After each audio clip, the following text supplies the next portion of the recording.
মাত্র ১০ টাকার একটি সরকারি রসিদের জন্য ২০,০০০ টাকা ঘুষ। শুনতে অবিশ্বাস্য মনে হলেও এমনই এক চরম অনিয়ম আর দুর্নীতির ঘটনা ঘটেছে শরীয়তপুরের জাজিরা উপজেলার জয়নগর ইউনিয়ন ভূমি অফিসে।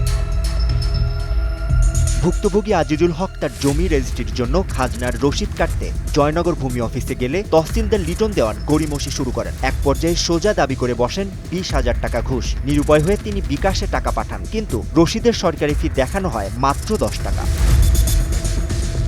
১০ টাকা রসিদের বিপরীতে ২০,০০০ টাকা নেওয়ার হিসাব চাইলে তার উপর চড়াও হয় ওই তহসিলদার ও তার সহযোগী। মামলায় ফাঁসানোর ভয় দেখিয়ে তাকে জোর করে কোনো টাকা নেওয়া হয়নি এই মর্মে একটি ভিডিও স্বীকারোক্তি দিতে বাধ্য করা হয়।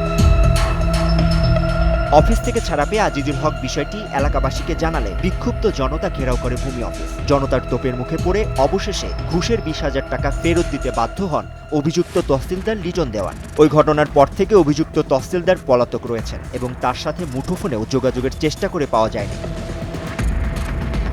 ঘটনার তদন্ত করে সত্যতা প্রমাণিত হলে ওই কর্মকর্তার বিরুদ্ধে জাজিরা উপজেলা সহকারী কমিশনার কঠোর বিভাগীয় ও আইনানুগ ব্যবস্থা নেওয়া হবে বলে জানিয়েছেন। জনগণের দাবি, এ ঘটনার সুষ্ঠু তদন্ত করে দোষীদের দৃষ্টান্তমূলক শাস্তি নিশ্চিত করা হোক এবং সরকারি সেবায় দুর্নীতি ও হয়রানি বন্ধে কার্যকর পদক্ষেপ নেওয়া হোক।